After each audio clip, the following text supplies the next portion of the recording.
Hello good evening दोस्तों। मैं अनिकेत पाल। आज हम फ्लेमिंगो के तीसरी पोएम के बारे में पढ़ेंगे। तीसरी पोएम है keeping quiet by Pablo Neruda, इसके ऑथर हैं। और आज हम इसकी समरी और इस पोएम को डिटेल में पढ़ेंगे। तो विदाउट टाइम वेस्ट करें हम अपनी पोएम की ओर चलते हैं। Let's start the poem. Author ने इस पोएम में 3 इम्पोर्टेंट चीज़ें इस पर जोर देता है। कौन कौन सी 3 चीज़ें हैं? नंबर फर्स्ट है peace and unity.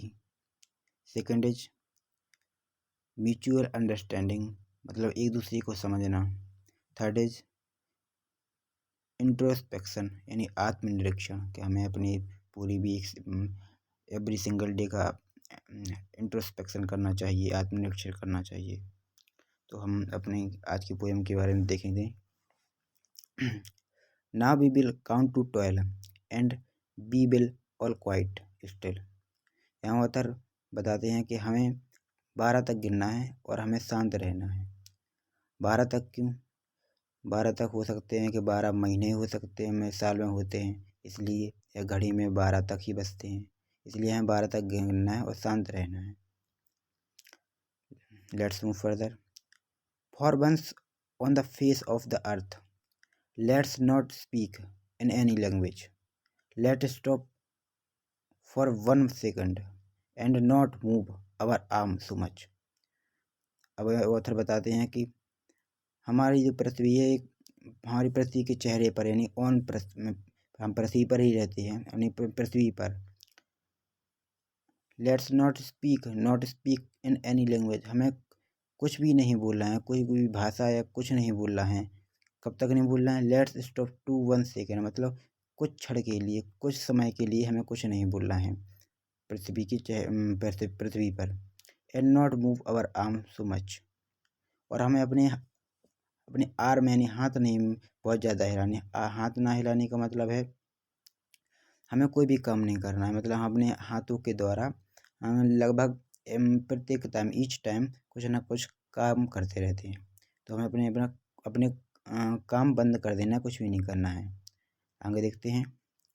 It would be an exotic movement without rush, without engine, we would all be together in sudden strength.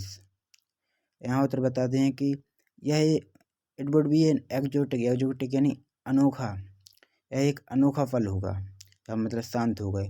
Without rush, without engine, मतलब बिना किसी भीड़ भाड़ के, बिना किसी काम के, इंजन के, या फिर वी विल बी टुगेदर, हम शांत होंगे, मतलब साथ होंगे, हम टुगेदर होंगे, साथ हो गए। इन ए सडन स्ट्रेंथ, एक विचित्र सडननेस, यानी सडननेस एक विचित्र भावना के साथ या विचित्रता के साथ हम सब साथ हो गए। किसी भी, मतलब हम कोई भी काम नहीं कर रहे होंगे, हम शांत होंगे और साथ होंगे। यह अनोखा फल हुआ, भाई ऑथर के द्वारा बताते हैं। Let's move.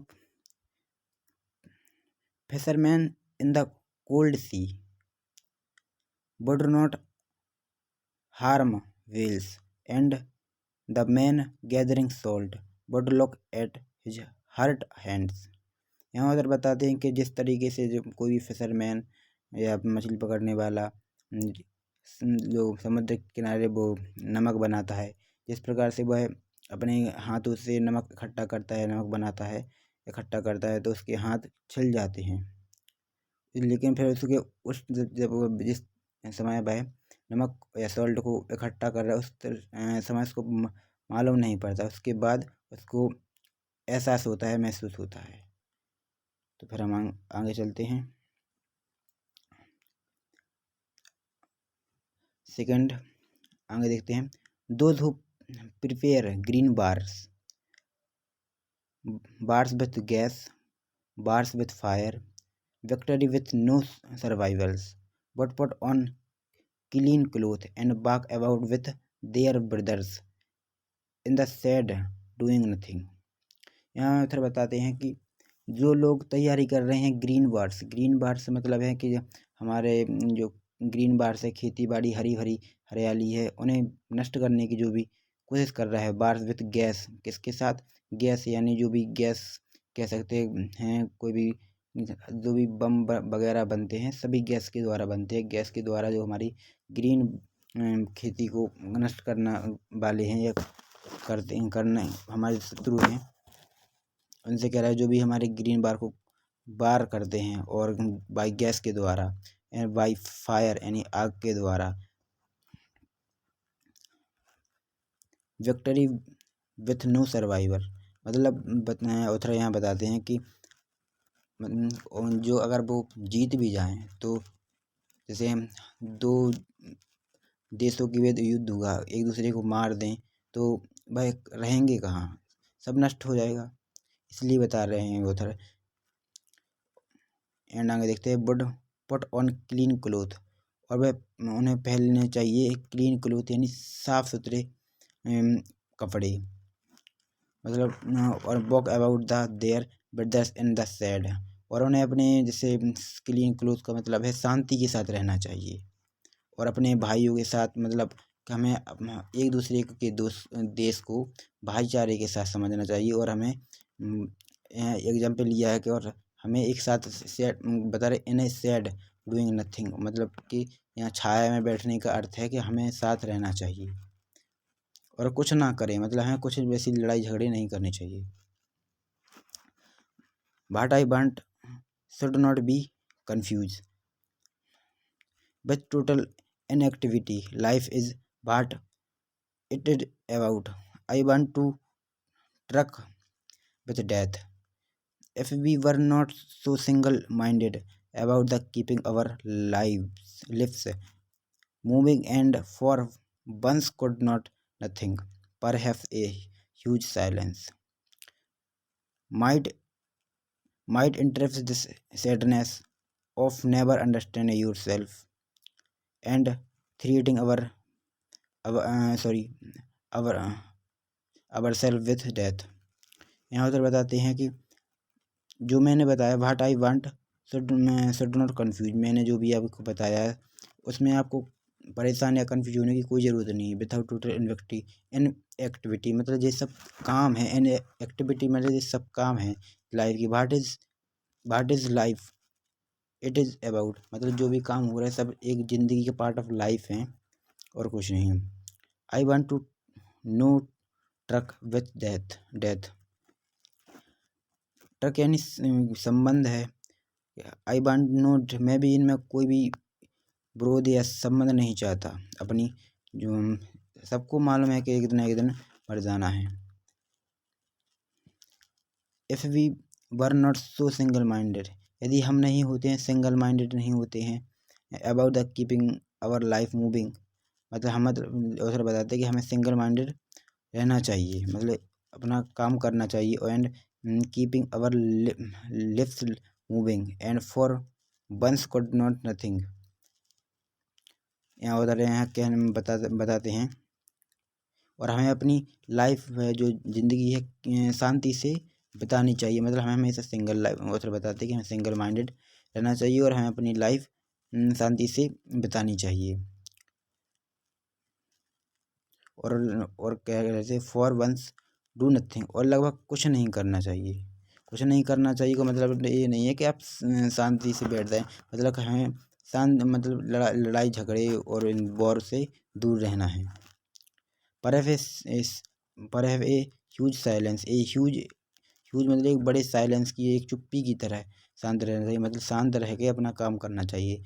Might be interrupted this sadness never be understand our self और मतलब यहाँ threating our self with the death में यहाँ उधर बताते हैं कि अगर हम शांत नहीं रहेंगे तो हम अपने आप को नहीं समझ पाएंगे और थ्रीटिंग मतलब हम अपने आप को कुछ ना कुछ कहते रहेंगे या धमकी देते रहेंगे और जिससे हमें हमेशा मृत्यु को डर बना रहेगा।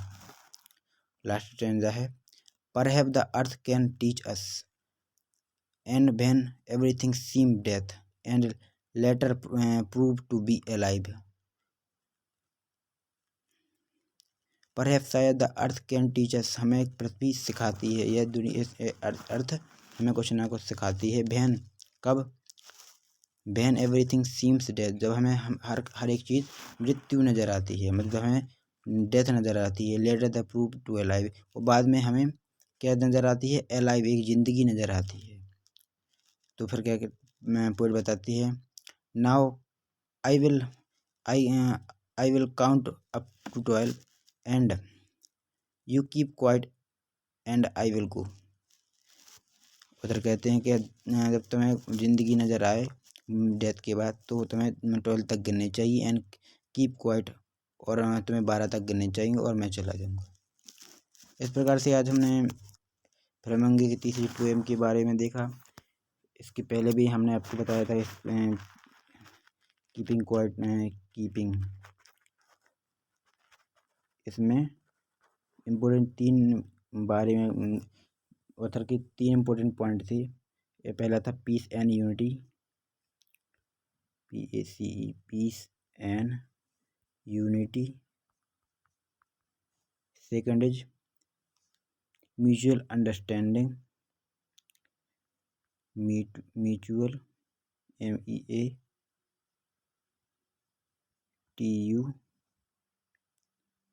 Mutual understanding.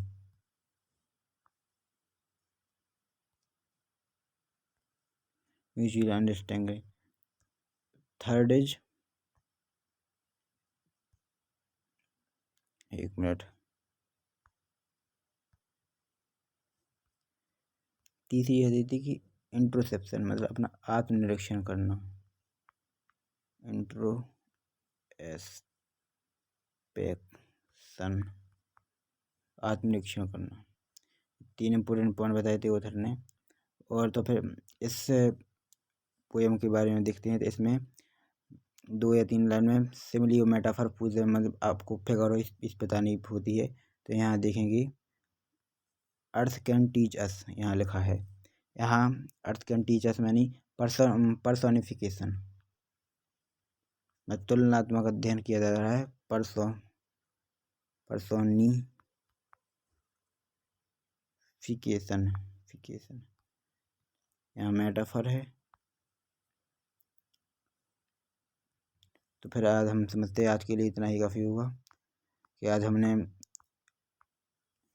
इस चैप्टर की तीसरी चैप्टर की समरी के बारे में हमने जाना, किस तरीके से कीपिंग क्वाइट के बारे में जाना कि इस चैप्टर में क्या क्या है। और आगे हम इस चैप्टर की लास्ट पोएम बची है, इसके बारे में हम आगे आपको लास्ट पोएम पढ़ाएंगे। और फिर आगे हम विस्टा की ओर चलेंगे। तब तक के लिए धन्यवाद, थैंक यू।